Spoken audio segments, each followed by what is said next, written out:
Graça e paz, irmãos. Louvamos a Deus por mais uma manhã, um dia que Ele nos concede para juntos o adorarmos e termos a oportunidade de conhecer mais um pouquinho dEle, né? Como o pastor falou, estamos hoje encerrando a jornada do livro Conhecimento de Deus. Confesso que parecia uma despedida mesmo. Você não estava lendo, esse livro é tão bom que é uma sensação de despedida. O autor ele cuida de fazer isso no final. E dá uma pena estar terminando ele, mas tem outros e outros e outros que virão, e certamente nós seremos edificados por Deus. Eu aconselho muito aos irmãos, quem não teve a oportunidade de ler o livro, principalmente aqueles que adquiriram o livro e não leram, não tiveram tempo, não tiveram oportunidade, pelo menos leia o último capítulo, né? O tema do capítulo, que é o nosso tema do nosso estudo, é a suficiência de Deus. E não é à toa que ele deixou esse último atributo, essa última qualidade como último capítulo. Porque realmente é um capítulo que nos edifica muito, porque nos mostra realmente o quanto nós estamos ainda bem distantes desse conhecimento de Deus, de que Deus é aquele Deus que nos é suficiente, aquele que provê todas as coisas, aquele que deseja prover todas as coisas para nós, já proveu também todas as coisas para as nossas vidas, né? Então, nessa manhã os irmãos possam ser edificados com essa palavra, com essa exposição, e depois leiam. O capítulo é um pouquinho extenso, mas é rápido, é uma leitura muito boa, uma leitura muito gostosa de fazer, que flui bastante. E eu gostaria de ler então, como texto base para esse estudo, a carta de Paulo aos Romanos, no capítulo 8. Romanos, capítulo 8, nós vamos ler do verso 31 ao 39. O próprio texto já mostra assim, a grandeza que é o conteúdo, né, desse estudo, dessa lição. É praticamente um hino aqui, essa parte da carta de Romanos, né? É um hino de exaltação, de adoração pelo amor de Deus. Diz assim a palavra, Romanos 8, 31 a 39. Que diremos, pois, à vista destas coisas? Se Deus é por nós, quem será contra nós? Aquele que não poupou o seu próprio filho, antes por todos nós o entregou, porventura não nos dará graciosamente com ele todas as coisas? Quem intentará acusação contra os eleitos de Deus? É Deus quem os justifica. Quem os condenará? É Cristo Jesus quem morreu, ou antes, quem ressuscitou, o qual está à direita de Deus e também intercede por nós. Quem nos separará do amor de Cristo? Será tribulação, ou angústia, ou perseguição, ou fome, ou nudez, ou perigo, ou espada? Como está escrito, por amor de ti somos entregues à morte o dia todo, fomos considerados como ovelhas para o matadouro. Em todas estas coisas, porém, somos mais que vencedores por meio daquele que nos amou. Porque eu estou bem certo de que nem a morte, nem a vida, nem os anjos, nem os principados, nem as coisas do presente, nem do porvir, nem os poderes, nem a altura, nem a profundidade, nem qualquer outra criatura poderá separar-nos do amor de Deus que está em Cristo Jesus, nosso Senhor. Amém? Que Deus aplique essa palavra, irmãos, podem sentar-se. E aplica essa palavra no nosso coração. Irmãos, o objetivo do estudo nessa manhã é fazer com que todos nós possamos entender que a nossa suficiência vem de Deus, né? Ele é o provedor de toda a nossa existência, as nossas vidas estão nas mãos dEle, né? E Ele tem cuidado de nós aqui e cuidará de nós para todos sempre, né? Então esse conhecimento ele deve encher nosso coração de alegria por sabermos que é um Deus que cuida de nós e é suficiente, né? Enquanto muitos hoje buscam muitos artifícios, né, para obterem a salvação, para obterem a paz com Deus, Cristo já foi, né, de uma vez por todas, o resultado, a propiciação pelos nossos pecados, de maneira que Deus já providenciou.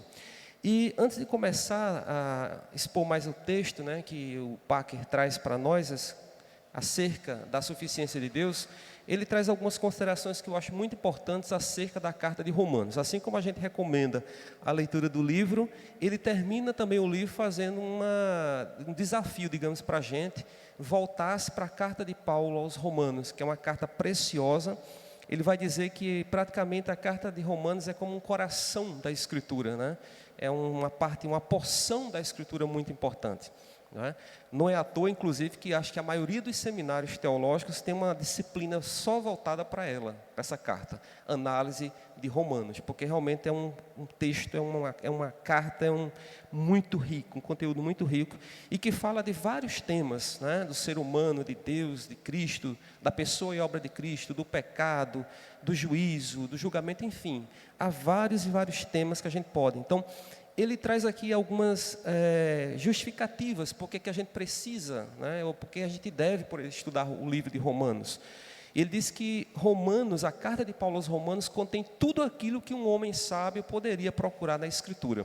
Ele diz que, primeiramente, é um livro que traz uma doutrina verdadeira, né? É um livro que traz doutrina, que traz ensinamento, né? Traz princípio de vida, portanto, doutrina, né? E é ensinada diretamente de Deus e que abrange todas as áreas da nossa vida, todos os temas possíveis. Depois ele diz que é importante ler Romanos, um homem sábio procuraria ler Romanos, né, na Escritura, porque lá ele acharia o livro da vida. Em que sentido que ele acharia o livro da vida? Ele vai encontrar ali orientações, né, sobre o que é servir a Deus, o que é não servir a Deus, o que é encontrar Deus, o que é perder Deus. Ou seja, uma vida com Deus e uma vida sem Deus. Portanto, é um livro que traz orientações acerca da vida. E ele diz mais que é a mais completa representação que a gente encontra na Escritura sobre a vida debaixo do pecado e sobre a vida debaixo da graça. Você vai encontrar ali, na carta de Romanos, muitos esclarecimentos sobre o que é essa dualidade entre a vida sob o pecado, debaixo do pecado, e a vida debaixo da graça. Esse contraste que significa, né? Principalmente se a gente pega, por exemplo, o capítulo 7, a gente vai chegar lá, né, na exposição, e você tem ali todo o relacionamento do crente, do cristão com a lei, né, e também a luta do cristão contra o pecado. Você encontra uma descrição ali no capítulo 7. E no capítulo 8 você vai encontrar aqui também o coração da carta. Se Romanos é o coração da Escritura, da palavra de Deus, a gente vai encontrar no capítulo 8, que é o que a gente vai trazer aqui nessa manhã, a gente vai encontrar o coração da carta de Romanos. Mas também, além de ser uma boa doutrina, ou a doutrina, ou ser o livro da vida, ele diz que em Romanos, na carta de Paulo aos Romanos, um homem sábio que procura a palavra de Deus, a Escritura, também vai encontrar ali o livro da igreja. Ou seja, é uma carta em que você vai encontrar o que é ser igreja, qual é a identidade de igreja, no sentido mais rico e produtivo desse termo de igreja, que é a comunidade dos salvos, dos escolhidos, dos justificados por Deus. É essa a essência da igreja, né? Somos nós. Nós somos chamados, muito antes da fundação do mundo ainda, fomos escolhidos por Deus, né? Justificados, e seremos glorificados com Deus, com Cristo Jesus. E também ele diz que Romanos é uma carta pessoal de Deus, uma carta como se tivesse endereçada diretamente a Deus, porque é uma carta que vai tratar, irmãos, de coisas que estão arraigadas no nosso coração pecaminoso, né? De hábitos, de atitudes, de comportamentos que são pecaminosos. E ele vai tratar, né? Essa carta vai tratar exatamente de tudo isso. Portanto, como ele diz aqui um termo que eu gosto, é uma carta perturbadora, né? Porque vai mexer muito com o nosso coração, né? Quando você começa a ler, se debruçar realmente, a se alimentar ali, esmiuçar a carta, você vai ver o próprio Deus brotando do coração de Deus para o nosso coração, mostrando a nossa condição, né? Desde lá o capítulo 3, né? Quando ele diz, todos pecaram e afastados estão da glória de Deus, né? Estão destituídos, afastados e assim por diante. Então é um texto muito interessante. E aí, como eu já disse, assim como a carta ela é o coração da Escritura, o capítulo 8 acaba sendo também o coração dessa carta, dessa epístola de Paulo. E aí, nesse sentido, quando a gente vai ler o coração da carta, que é o capítulo 8, a gente precisa considerar também o capítulo 7, como eu disse, porque ele vai mostrar exatamente essa luta muito grande que existe, né, e que muitas vezes angustia quando a gente está lendo. Quando Paulo chega, eu imagino, quando ele chega no capítulo 7, no versículo 24, depois de apresentar toda essa guerra que existe entre o homem, aliás, entre o pecado, né? Entre o homem e o pecado, ele chega no 24 e diz: desventurado homem que sou, quem me livrará do corpo desta morte? Né? Isso depois de já ter dito antes que o bem que ele prefere fazer, não faz, mas o mal que ele não quer, é o que ele faz. Ilustrando exatamente essa guerra que existe, essa tensão conflituosa que existe do pecado em nós, né? No pecado. Mas é claro que aí no capítulo 8, ele vai trazer agora um bálsamo, digamos assim, mostrar a nossa condição que nós conquistamos em Cristo Jesus, né?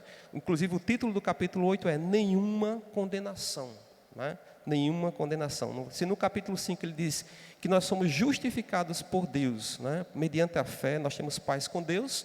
No capítulo 8 ele começa dizendo que agora, pois, né? É uma conclusão que ele chega depois de apresentar toda essa tensão, toda essa relação do crente com o pecado e também com a lei, né?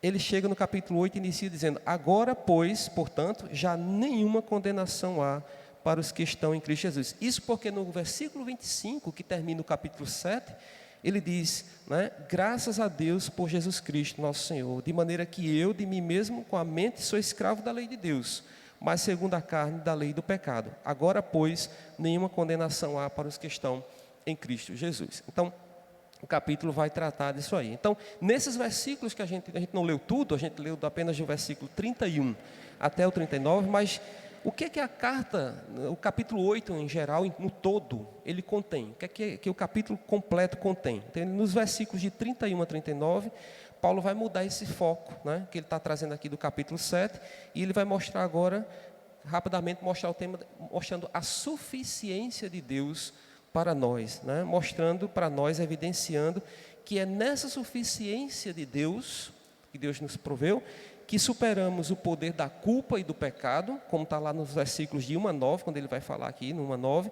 Essa suficiência também nos mostra a realidade da morte, né? Da qual nós em Cristo Jesus estamos livres, porque ressuscitaremos com Ele, e também da fraqueza e do desespero no meio do sofrimento, né? Quando ele mostra aqui nos versículos 17 até o 25, né? Inclusive ele, no versículo 18 até o 25, ele vai mostrar que o contraste entre os sofrimentos da vida presente, né, e as glórias que estão para nós no porvir. Então, nesse sentido, é que a gente vai trabalhar nessa manhã, mostrando a suficiência de Deus. E aí, no versículo 31, né, as provas e a certeza do amor de Deus. Ele começa fazendo 4 perguntas, né, e a gente vai trabalhar essas 4 perguntas, mostrando para todos nós aqui, trazendo para nós nessa manhã, como é que essa suficiência de Deus, ela se manifesta nessas 4 perguntas que o apóstolo faz aqui na carta. E a primeira delas, que é uma pergunta muito conhecida por todos nós, é a seguinte: se Deus é por nós, né, que diz que diremos, pois, à vista destas coisas, depois de tudo que ele apresentou anteriormente, depois de tudo que ele apresentou, ele diz: e agora, o que é que nós vamos dizer? E aí Paulo está chamando os seus leitores, seus irmãos, aqueles a que ele estava endereçando essa carta, e nós também somos leitores hoje. Ele está chamando para a gente pensar, né? O que é que nós diremos então à vista dessas coisas que foram apresentadas no capítulo 7, né? E agora no capítulo 8, que ele vai trazer a nossa nova condição em Cristo Jesus. Aí ele diz: se Deus é por nós, quem será contra nós? O que é que ele está querendo dizer com isso, irmãos? Quando ele faz essa pergunta: se Deus é por nós, quem será contra nós? Interessante que quando eu era bem mais novo, moleque ainda, que eu ouvi esse texto, eu não entendia essa história de se Deus é por nós, quem será contra nós? Porque na minha cabeça só vinha: o diabo é contra nós, né? E o pessoal dizia: não há mais, ninguém é contra nós. E eu não caí essa ficha de dizer que não tinha ninguém contra nós. Porque eu acho que é um pouco que o Packer vai dizer assim: parece que muitos cristãos, quando leem se Deus é por nós, quem será contra nós, é claro que não há mais, nenhuma condenação há mais, porque Cristo já morreu, nós não devemos mais nada, o escrito de dívida que existia contra nós foi rasgado, né? Mas, por outro lado, a gente também não pode negar a realidade da oposição que existe contra nós. É claro que ela não tem poder nenhum mais sobre nós. Nada neste mundo, como Paulo diz, nem a morte, nem a vida, nem a angústia, nem perseguição, fome, nudez, tudo aquilo que representa o perigo, a oposição, alguma coisa que queira nos esmagar, destruir a nossa vida, nada disso tem poder mais sobre nós. Mas essas coisas existem, elas fazem parte de uma realidade e a gente não nega. Isso me chamou muita atenção, da gente não negar que existe essa realidade. Agora, é claro que elas não têm mais nenhuma influência sobre nossas vidas. Nenhuma oposição, irmãos, poderá nos esmagar, porque nós já conquistamos que Deus é por nós. Inclusive, a expressão que ele usa aqui, se Deus é por nós, né? Então, a expressão que ele está usando aqui. E quando ele traz esse versículo, se Deus é por nós, quem será contra nós? Ele está colocando essa suficiência de Deus para nós sobre dois aspectos importantes da gente pensar. Primeiro, ele está mostrando que há um Deus soberano protetor. Um Deus que é soberano, protetor. E, ao mesmo tempo, ele está mostrando aqui que há uma determinação da parte de Deus de estabelecer uma aliança conosco, né? E aí a gente volta para a Escritura e vê esse desejo de Deus lá ainda no Antigo Testamento, quando ele vai fazer o pacto, a aliança, né, unilateralmente com o homem lá, com Abraão, tirando Abraão e prometendo, né, que dali sairia uma grande multidão de todas as nações. Então, a gente vê aqui uma determinação do próprio Deus em estabelecer um compromisso, um relacionamento conosco. E aí a pergunta que se faz é, se Deus é por nós, quem será contra nós? Quem é esse Deus? Né? De que Deus Paulo está falando, né?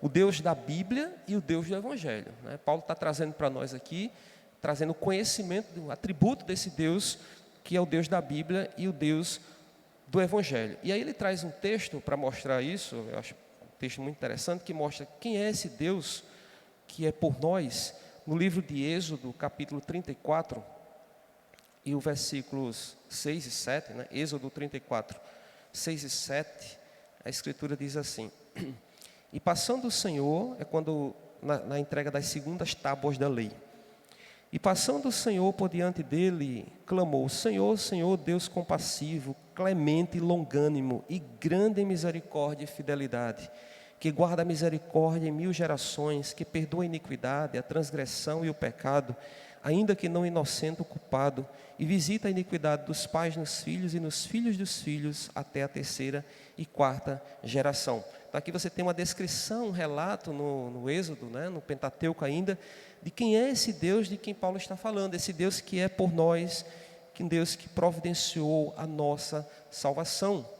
Mas lá nos profetas também, a gente vê no capítulo 46 de Isaías, a gente também tem outro registro de quem é esse Deus de que Paulo está falando aqui. Capítulo 46, versículos 9 e 10, acerca da queda dos ídolos da Babilônia, ele diz assim: lembrai-vos das coisas passadas da antiguidade, que eu sou Deus e não há outro. Eu sou Deus e não há outro semelhante a mim. Desde o princípio anuncio o que há de acontecer, e desde a antiguidade as coisas que ainda não sucederam. Que digo, o meu conselho permanecerá de pé, farei toda a minha vontade. Portanto, a gente tem um Deus soberano, um Deus que rege, um Deus que governa todas as coisas. Então, Paulo está falando desse Deus. Fala do Deus que também tirou Abraão lá de Ur dos Caldeus, o Deus que tirou Israel do cativeiro do Egito, o Deus que depois tirou o seu povo da Babilônia, e é o mesmo Deus também que tirou Jesus do túmulo, né? Que ressuscitou a Jesus, tirou Jesus do túmulo. Então, irmãos, o Deus que Paulo apresenta aqui no capítulo, no que a gente leu, na carta também, é o Deus que se ira, né, também contra toda sorte de impiedade, toda sorte de pecado, como a gente vê lá em Romanos 1,18, Paulo expressa isso, né, Romanos 1,18, eu vou ler com os irmãos, para não ficar só na referência, são poucas referências que eu trouxe, mas ele diz aqui: a ira de Deus se revela do céu contra toda a impiedade e perversão dos homens que detêm a verdade pela justiça. Então, é o Deus que se apresenta como um Deus que se ira, né, contra toda a sorte de impiedade e de justiça, mas que também, por outro lado, é o Deus que demonstra o seu amor por nós, né? Cristo morreu em nosso favor, inclusive quando nós ainda éramos pecadores. Lá na carta, no capítulo 5, e o versículo 8, Paulo também diz isso. Cristo morreu por nós quando nós ainda éramos pecadores. Mas Deus prova o seu amor para conosco pelo fato de ter Cristo morrido por nós, sendo nós ainda pecadores. Então veja quem é esse Deus. Paulo vai aprofundando aqui, a gente está aprofundando aqui a partir desse versículo, qual é o atributo, de quem é que nós estamos falando, para mostrar a grandeza da suficiência desse Deus que muitas vezes a gente acaba passando despercebido na nossa vida cristã, na nossa vida piedosa. Muitas vezes a gente esquece isso, não é? De quem é, qual é a grandeza desse Deus que tem cuidado de nós. Como diz em algum momento, né? Às vezes alguns têm a impressão de que o Deus dos tempos bíblicos, aquele Deus que operou grandes coisas na história do seu povo, parece que aquele Deus não existe mais. Quando a palavra de Deus diz que Jesus Cristo é o mesmo ontem, hoje e eternamente. Quando a palavra de Deus diz que Ele não muda. Então, irmãos, é esse Deus que nós estamos falando, que de Paulo também está falando. E mais, é o Deus, na carta como a gente vê aqui como um todo, é o Deus que chama, que justifica e que glorifica aqueles que Ele já desde a eternidade predestinou, né, para serem filhos, né, conforme a imagem do Filho de Deus. Olha só que riqueza, que maravilha.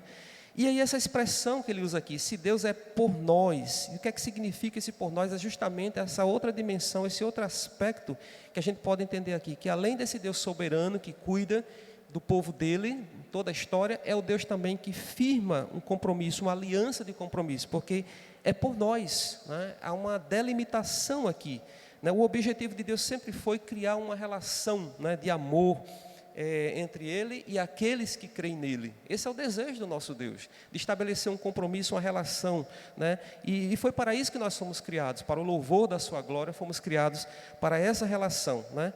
E estabelecer essa comunhão, esse laço de comunhão, essa aliança, que Ele promete, inclusive, desde lá do Gênesis, que eu gostaria de ler com os irmãos, mesmo de forma unilateral, partindo dele, né, da fidelidade dele.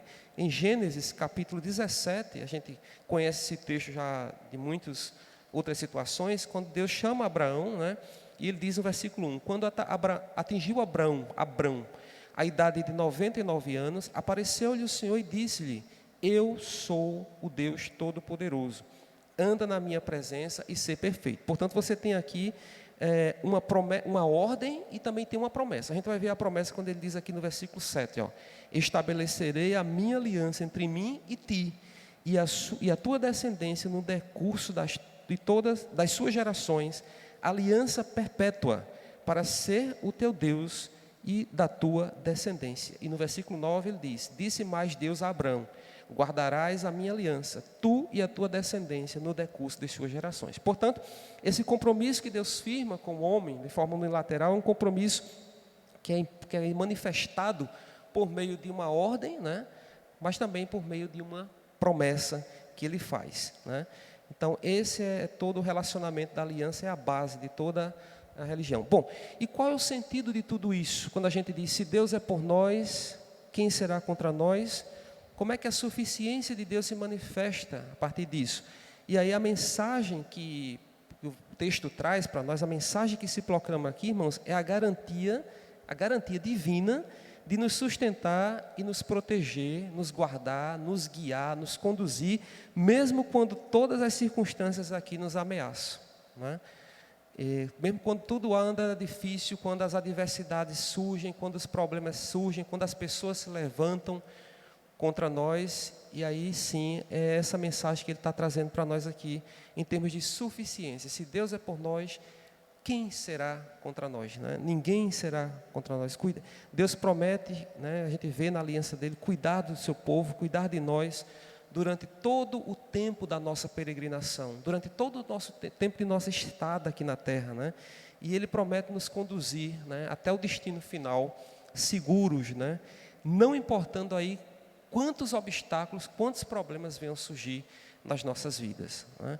E é isso que muitas vezes a gente se esquece na nossa caminhada, no nosso percurso, de que tem um Deus que guarda e que nos conduz em segurança até o destino que está preparado para nós. O salmista, ele sabia muito disso, ele tinha isso muito forte na sua vida, essa consciência, né? O Salmo 56, por exemplo, o salmista ele vai expressar, né, esse princípio, esse conhecimento da segurança que ele tem em Deus, quando ele diz aqui, Salmo 56, versículo 9, No dia em que eu te invocar, baterão em retirada os meus inimigos. Bem sei isto, que Deus é por mim.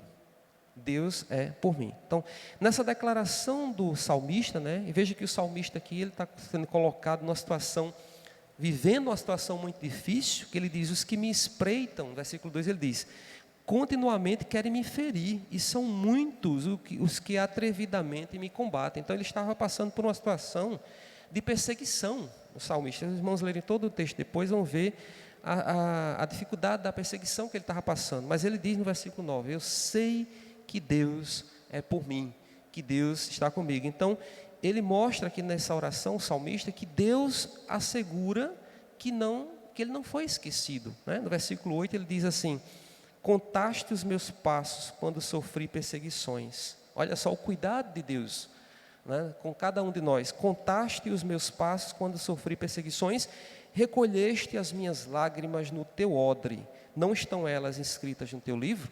Então, é um Deus que ouve, que acolhe e que nos dá a segurança de que Ele não esqueceu de cada um de nós.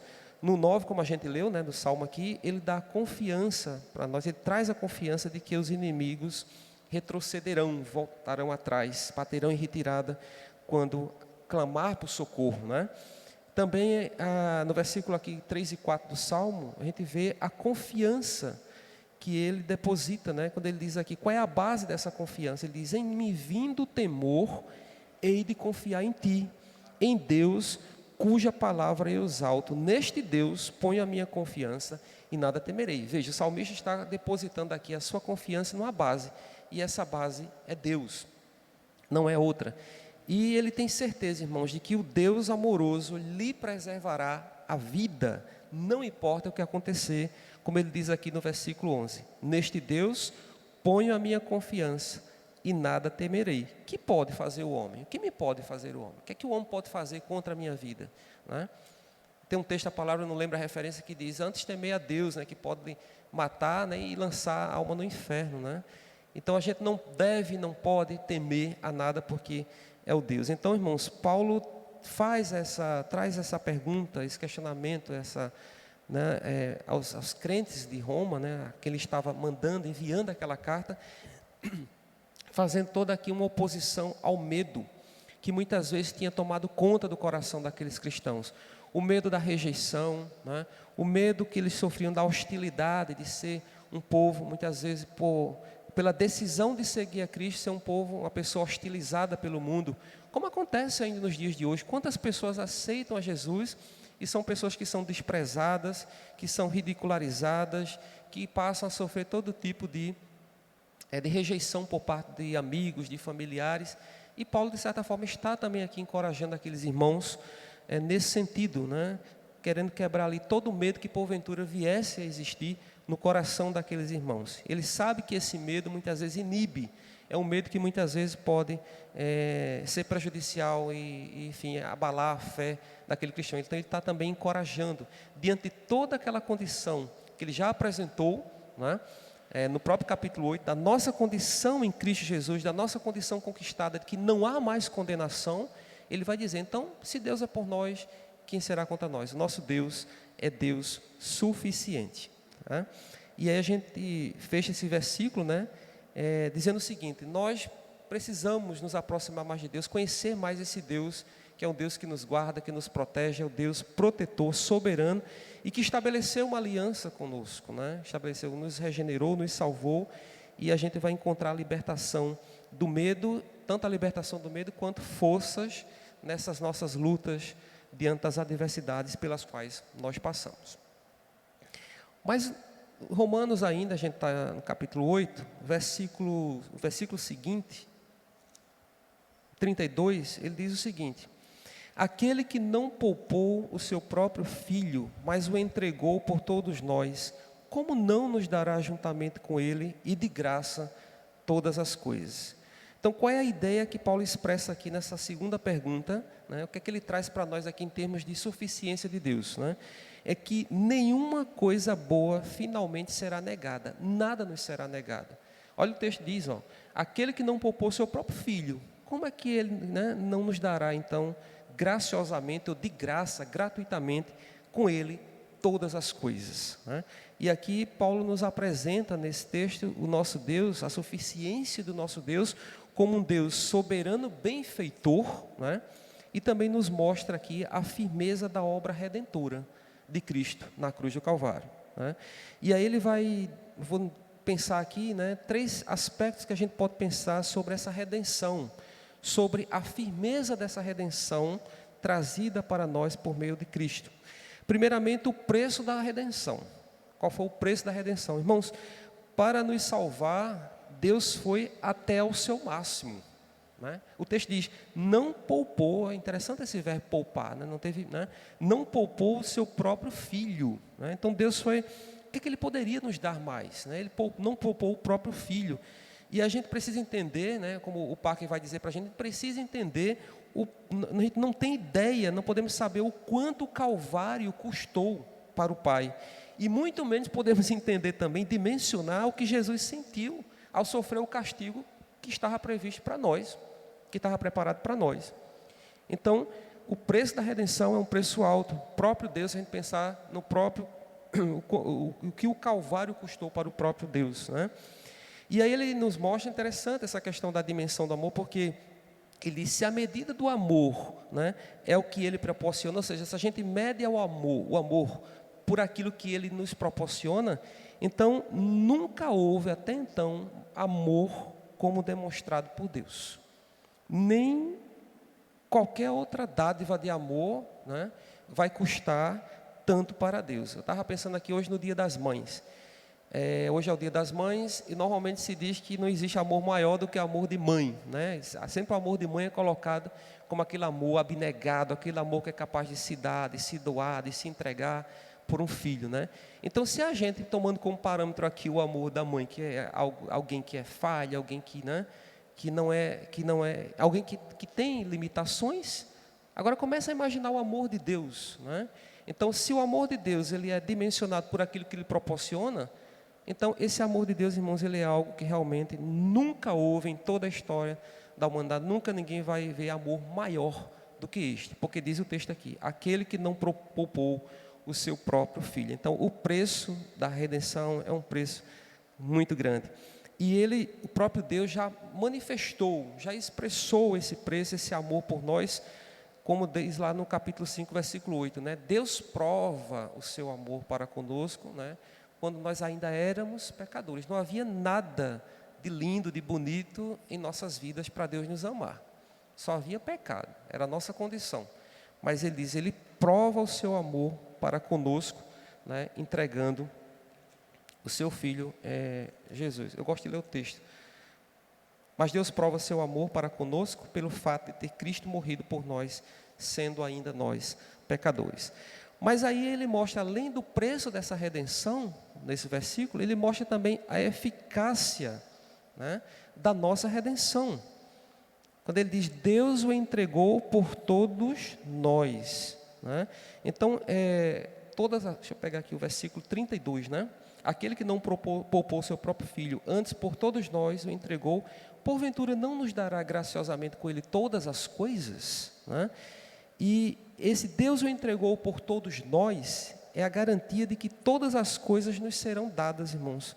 Todas as coisas nos virão como resultado direto da morte de Cristo. É como se a morte de Cristo tivesse aberto, aí escancarada, a porta das bênçãos maravilhosas que o Senhor tem preparado para os seus. Ou como diz um outro texto, né? Nem o ouvido ouviu, nem o olho viu aquilo que o Senhor preparou para todos nós. Então, se a própria morte de Cristo, a gente já se maravilha na grande morte de Cristo, no sacrifício de Cristo, imagine aquilo que a morte de Cristo abre para nós, aquilo que proporciona para todos nós. Deus escancara os céus com as suas bênçãos celestiais e espirituais para as nossas vidas, né? A começar por isso, pelo fato de Deus já ter nos chamado, muito antes da fundação do mundo, desde a eternidade Deus já nos ter chamado, nos ter justificado e já ter determinado o tempo também para a nossa glorificação, quando estaremos por Ele, né? Mas, enfim, a morte de Cristo, a eficácia da redenção é no sentido de que ela abre as portas. Portanto, vemos aí manifestada a suficiência de Deus, né? é muito interessante a suficiência de Deus. É muito mais, muito mais do que aquilo que nós precisamos, né? E do que nós pensamos que precisamos. A gente precisa atentar para esse conhecimento sobre a suficiência de Deus em nossas vidas, porque muitas vezes nas nossas experiências humanas aqui, nós realmente vivemos de uma forma meio cega, né? É uma enfermidadezinha que chega, a enfermidade que chega, e de repente a gente já perde um pouco dessa dimensão de um Deus que é por nós, um Deus que cuida de nós, um Deus que não poupou seu próprio Filho na cruz, né?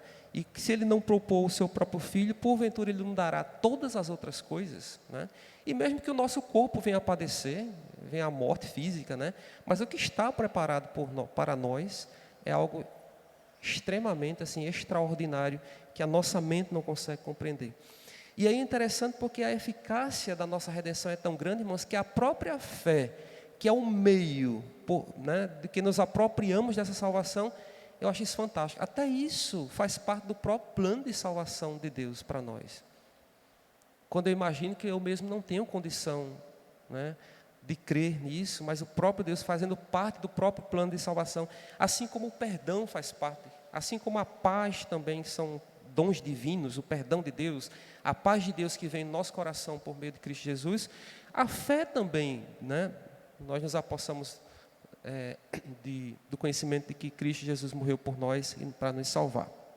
Então, irmãos, a dádiva de Cristo, né, a dádiva de Cristo para nós, a todos nós, para remover a barreira do pecado, né, para nos estabelecer a nossa comunhão com Deus, essa dádiva de Cristo abriu a porta para o restante, né, como diz aqui, para todas as outras coisas. E aí todas as coisas, os irmãos, podem colocar tantas coisas que nós já temos recebido aqui na existência também. Primeiramente a salvação, com o chamado, com a justificação e com a glorificação que nos está reservada, mas também com as coisas que Ele tem nos dado aqui também, na nossa existência, e aquilo que está preparado também para nós em Cristo Jesus, né? Bom, mas aí, além do preço da redenção, da eficácia da redenção, também tem as consequências do ato redentor de Cristo, as consequências da redenção. Com essa expressão, todas as coisas, o que é que isso abrange, né? Então, como eu já disse, todas as coisas abrange desde o chamado, nosso chamado, a nossa justificação, a nossa glorificação, a atuação do Espírito Santo, porque se os irmãos olharem no versículo 26, ele vai dizer que o Espírito de Deus intercede por nós com gemidos, né, inexprimíveis. Ele nos assiste em nossa fraqueza, porque a gente não sabe orar, não tem como orar, não ora como convém, como é certo orar. E esse Espírito intercede por nós, é o Espírito que sonda os corações, né, e Deus, né, que sonda o coração, sabe qual é a mente do Espírito. Então veja, como consequências, né, todas as coisas, tudo isso que eu já falei, o chamado, a justificação, a glorificação, a atuação do Espírito de Deus também nas nossas vidas, o seu ministério em nossas vidas, tudo aquilo que Ele prometeu lá em Mateus 6,33 também, né? Buscar em primeiro lugar o reino de Deus e a sua justiça, e todas as coisas vos serão acrescentadas, está lá na promessa também, né? E também tudo aquilo que Ele fala lá no capítulo 10 de Marcos, quando Ele vai falar a questão do discipulado, né? Também deixar tudo e seguir a Cristo, Ele vai explicar lá. Então, o que a gente vai ver aqui nesse texto, nessa parte em que Paulo vai trazer, né, essas consequências daquilo que essa redenção traz para nós, né, como suficiência de Deus, como graça de Deus para as nossas vidas. O que a gente vai ver em tudo isso, irmãos, é a questão também da fidelidade e da adoração que Deus deseja de todos nós.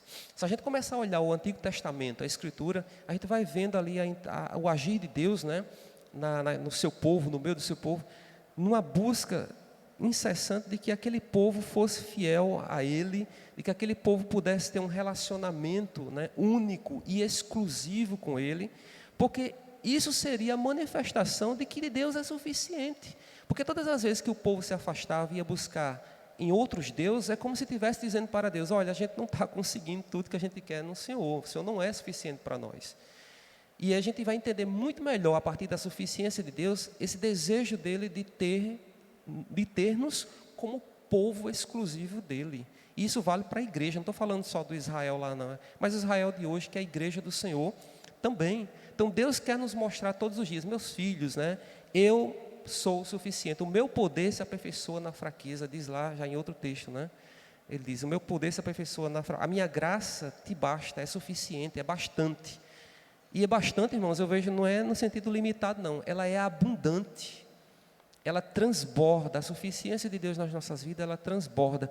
Agora é porque a gente realmente, muitas vezes, fecha os olhos, não vê, passa despercebido diante de tudo isso. Então, a própria fidelidade, a adoração, a exclusiva que Deus exige do seu povo, é justamente um pedido, né, de que o povo, de que nós, como povo de Deus, como igreja, confiemos plenamente, totalmente. Isso mesmo passando pelas mais diversas atribulações, adversidades, privações, Ele está posto lá, está pronto, né? Pela suficiência dEle para nos proteger, para cuidar e para nos dar realmente uma vida abundante, uma vida plena, né? Em Cristo Jesus. Então, o povo lá de Israel não precisava de outro Deus. E nós hoje também não precisamos de mais nada. É isso que o texto, que eu estava lendo o capítulo, e ele nos confronta muito nesse sentido. Ele traz esse confronto.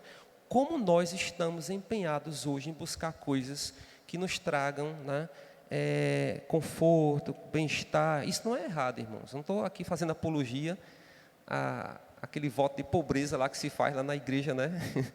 Não é voto de pobreza, não. A gente precisa. Agora, a gente precisa ter muita clareza de que isso aqui passa, isso é temporário, isso é passageiro. E de que aquilo que também Deus nos dá, aquilo é para também fazer com que os que estão ao nosso redor possam também participar da graça, do conforto, né, que Deus nos dá, não é só para a gente, mas que a nossa clareza que nós temos que ter é que aquilo que Deus nos dá em Cristo Jesus é muito maior, aquilo que está reservado para nós, do que aquilo que a gente busca aqui nessa existência, né? Eu estou falando de bens materiais, falando de relacionamentos, falando de tudo aquilo que o nosso coração anseia, que o nosso coração busca, né?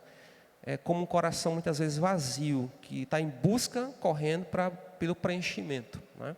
Interessante que a psicologia, como ciência, que ela já traz isso, né? Que a gente nunca está satisfeito, né? Então compra um aparelho desse aqui, aí daqui a 2 meses diz, não, isso aqui já não está mais, a memória já está fraquinha, já tem um melhor, e esse desejo vai crescendo, é uma coisa insaciável, né? É interessante a gente isso. E aí a gente precisa estar atento para isso. O nosso Deus, Ele é suficiente para nós em todos os aspectos da nossa vida. Todos os aspectos. Isso é um desafio. Porque às vezes você pode olhar para a sua vida e dizer assim, mas aqui tem uma lacuna, né? Aqui tem uma coisa aqui que não está bem resolvida, né? A gente começa a olhar para aspectos da nossa vida. Estou passando esse perrengue aqui, né? A vida. Mas, irmãos, a gente precisa crer, né? Confiar em Deus e que Ele é suficiente. Então, é interessante, ele terminando aqui o comentário que o Parker faz acerca sobre esse versículo que a gente está lendo, sobre a suficiência de Deus, nesse versículo que a gente está vendo, é interessante, porque ele vai dizer o seguinte, que o nosso estilo de vida de cristão que nós temos hoje, né, a vida que nós levamos, com toda essa zona de conforto que muitos e muitos levam por aí, nos leva muitas vezes a ter medo, né, de aceitar a autoridade de Deus sobre a nossa vida, né, por causa de uma certa incerteza que está no nosso coração sobre o cuidado de Deus, porque é assim que muitas vezes a gente acaba se manifestando e revelando. É como se a gente tivesse medo, né, da autoridade de Deus, do cuidado de Deus total, pleno sobre a nossa vida, porque parece que a gente está dizendo assim que Deus não é suficiente para cuidar de nós. E isso tem um nome, né? Ele vai dar nome a isso e é muito chocante quando ele diz, isso é incredulidade, né? É um pecado, a incredulidade. Quando Deus diz, Ele nos dará todas as coisas, né? Olha o que Paulo diz, né? Aquele que não poupou o próprio Filho, será que não vai nos dar gratuitamente, graciosamente, todas as coisas? Será que não vai dar? Né? E a gente muitas vezes, com nossas atitudes, pensamentos, a gente acaba às vezes desprezando esse cuidado, acaba descartando e desprezando tudo aquilo que Deus representa para nós, tudo aquilo que Ele pode nos dar, todas as coisas que Ele pode fazer por nós. E ainda isso nos revela que há um certo medo, né? Tememos que Deus não tenha força ou sabedoria para cumprir o propósito que Ele estabeleceu para nossas vidas. Então é como se a gente realmente pegasse a vida da gente, colocasse em nossas mãos e dissesse assim: eu vou cuidar, eu vou tomar conta aqui. Tá? É mais ou menos isso que a gente faz no dia a dia, irmãos. Mesmo crendo em Deus, professando Deus, caminhando com Deus, e muitas vezes na nossa vida, é só fazer aqui olhar para o retrovisor da sua vida e olhar para esse momento, em alguns momentos pelos quais nós passamos. É como se a gente dissesse assim: eu vou cuidar. Né? Até que a gente percebe que a coisa não funciona assim, que estourou, que a gente fez de tudo e não pôde resolver nada, aí que a gente vai realmente não ter o que fazer, né? Aí abre, meu Deus, aí começa, né? Cadê Deus, né? Aí começa realmente mas isso faz parte do aprendizado, né? Isso faz parte do nosso crescimento também. Até isso faz parte do crescimento. E aí, o que Paulo está dizendo assim, né? O Parker comenta, é como se nós não tivéssemos medo, né? Tememos que Deus não tenha força nem sabedoria para cumprir aquilo que Ele estabeleceu para nós. Quando, na verdade, esse Deus é o Deus que criou o mundo, criou, né, a sua vida, criou você, né? Criou a mim. Ele diz, é como se nós temêssemos que Ele vacilasse no seu propósito. Como se a gente tivesse, Deus vai cochilar, vai deixar passar batida aqui alguma coisa na minha vida, né? Alguma coisa que Deus não percebeu, Deus está em silêncio, Deus não viu, Deus, né? E começam os questionamentos que começam a aparecer nas nossas vidas, né? E também é como se Deus fosse para nós um inconstante, como se Ele não tivesse essa constância, né? Como se Ele tivesse aí dormindo, como se Ele tivesse aqui, como Parker diz, como se Ele tivesse aparecido, evoluído e morrido depois, no intervalo, né, da história todinha. É aquilo que muitas vezes os irmãos olham lá para trás e dizem, e se maravilha, né, com o que Deus fez no passado, no meio do seu povo, e aí quando vem para a sua vida parece que não existe isso, esse Deus morreu, não tem nada disso mais. Quando é o mesmo Deus de lá, é o Deus de hoje, o Deus que operou lá na vida daquele povo, é o mesmíssimo Deus que está conosco hoje, né, e que cuida de nós. Então isso é maravilhoso, esse conforto, esse consolo que Paulo vai trazer nesse momento. Mas a terceira pergunta é a que vem no versículo seguinte, irmãos: quem tentará acusação contra os eleitos de Deus? É Deus quem o justifica. E a resposta, acho muito interessante, é Deus. O sujeito vem logo no início, é Deus quem justifica, né? E aí já traz por si só. E aí o que é que Paulo está trazendo acerca da suficiência de Deus? O que é que ele está nos ensinando aqui? Ele está nos ensinando sobre Deus como um soberano campeão, é a imagem que o Parker traz para nós. Deus é um Deus soberano campeão e também é um Deus que determinou um veredito justificador. Vou explicar bem direitinho isso para os irmãos, tá? Um veredito justificador. O que é que Paulo está trazendo aqui a lembrança quando ele diz: quem tentará acusação contra os eleitos de Deus, é Deus quem justifica. Ele está trazendo a lembrança aqui, a graça da eleição divina, né? O Deus que justificou agora, né, os que Deus justificou agora, foram escolhidos, na verdade, desde a eternidade, né? Desde a fundação do mundo, Deus escolheu, chamou, justificou e glorificou. Portanto, Ele está chamando a atenção nossa aqui acerca da graça da eleição divina, que é algo que precede, que remonta desde a eternidade. Paulo também está trazendo aqui a nossa lembrança, a soberania do julgamento, essa prerrogativa do julgamento é de Deus, né? Deus é o Criador e é juiz de todas as coisas, né? Foi Deus, é Ele quem pronuncia a sentença. Então, se Ele diz, é Ele quem justifica, acabou. Não tem por que ninguém está mais se sentindo culpado, né? E achando que o peso, né, do pecado, a condenação, que vai ser condenado, porque não, se você realmente confia e crê, né, no sacrifício vicário de Cristo Jesus na cruz de Calvário, a sentença que estava sobre sua vida de morte, ela foi apagada, ela não existe mais. O veredito de Deus para a nossa vida hoje é outro, é esse que está em capítulo 8, versículo 1. Agora, portanto, já nenhuma condenação há para os que estão em Cristo Jesus. Acabou. Isso é muito, grandioso demais para a gente entender, é maravilhoso demais, a palavra é essa, maravilhoso, algo extraordinário para a nossa vida, irmãos. Quando ainda nós não tínhamos, quando nós ainda estávamos mortos de nosso pecado, Jesus nos amou. E também Paulo lembra, além da graça de Deus na eleição, porque Deus é quem elege, é quem escolhe, é Deus quem traz o julgamento, a sentença, ninguém poderá duvidar do veredito de Deus. Se está dito aqui que nenhuma condenação há mais, ninguém mais pode vir trazer aqui novas evidências, né, de pecado, de depravação, que porventura venha mudar a ideia de Deus. Imagina aí, nós agora, depois de tanto tempo caminhando com Deus, alguém chega e vai acusar, né? O acusador é que gosta de fazer isso, o diabo, né?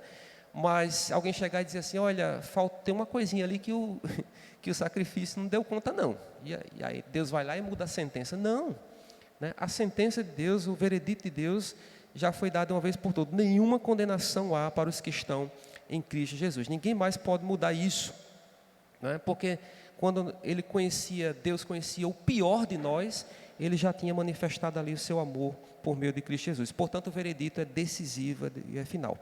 E Paulo lembra ainda, além da graça e da soberania do julgamento de Deus, ele lembra também da eficácia da mediação de Cristo, porque ele morreu para nos salvar da condenação, né?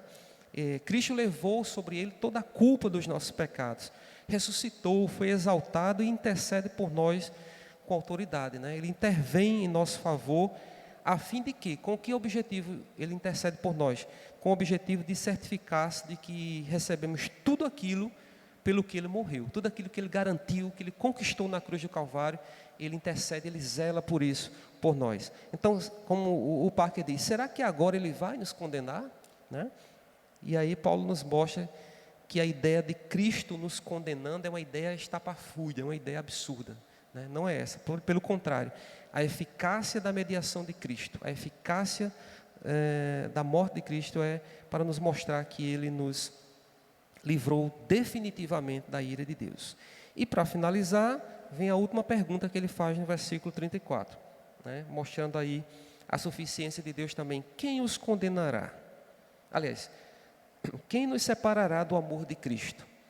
E aqui nós vemos o auge, né? Quando ele fala, quem nos separará do amor de Cristo? Aí vem com toda aquela lista, né, de todos os possíveis problemas que poderiam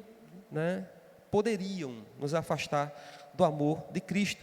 E aqui o auge do pensamento do apóstolo Paulo, nesse versículo, nessa pergunta, é de que nenhuma separação do amor de Cristo jamais sobreviverá, né?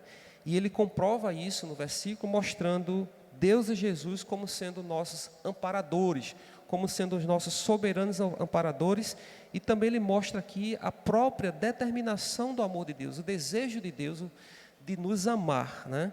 E aí é o amor que a gente está falando aqui, é esse amor que salva, né? No versículo 38, né, Paulo vai dizer aqui, porque eu estou bem certo de que nem a morte, nem a vida, né? Ele começa o versículo 38 mostrando isso, estou certo, estou persuadido, estou convencido, né, de que nada disso aqui pode nos separar do amor de Deus. E aqui Paulo apresenta dessa forma toda a suficiência do amor de Deus, quando ele diz de que estou certo, estou convencido, estou persuadido, né, de que nada poderá nos afastar do amor de Cristo. Primeiro que ele mostra que Deus é suficiente como nosso protetor, né? Nada será capaz de nos separar do amor, porque o amor de Deus é o que nos segura, o amor de Deus é o que nos sustenta. Portanto, essas coisas todas que ele lista aqui, morte, vida, anjos, principados, coisas do presente, do porvir, poderes, nada disso pode ir contra a nossa vida, porque o amor de Deus é quem nos sustenta. Eu acho que o apóstolo Pedro disse isso também na sua primeira carta, no capítulo 1, versículo 5 de 1 Pedro, ele diz assim,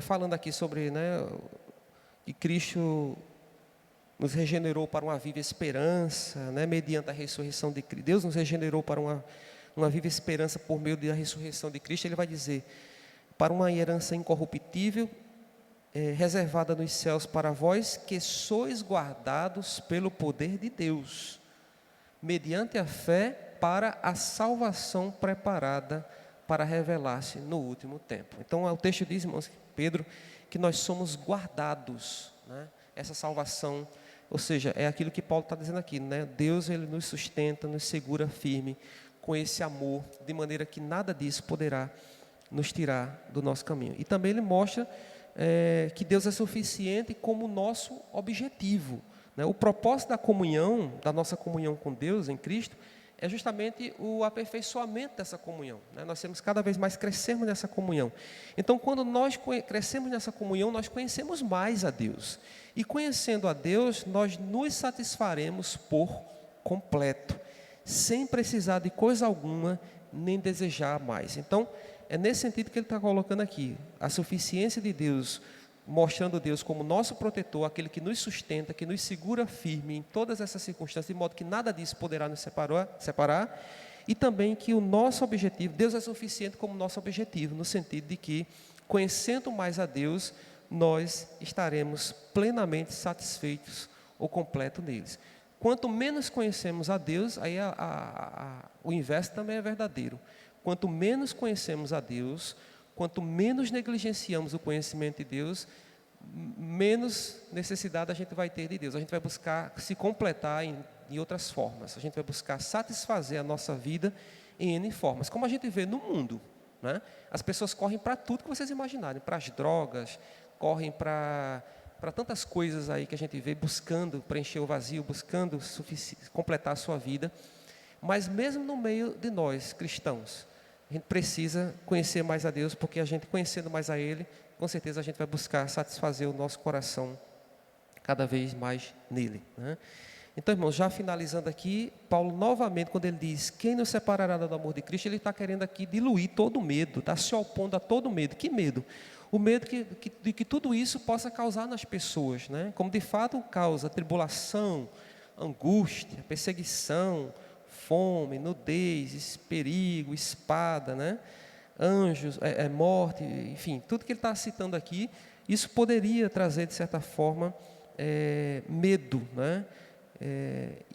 Inclusive com coisas bem grandes demais, como por exemplo, quando ele diz aqui no versículo 39, altura, profundidade, até mesmo poderes cósmicos do universo, coisas grandiosas do universo, poderiam trazer medo. E Paulo está justamente dizendo aqui que não há mais isso.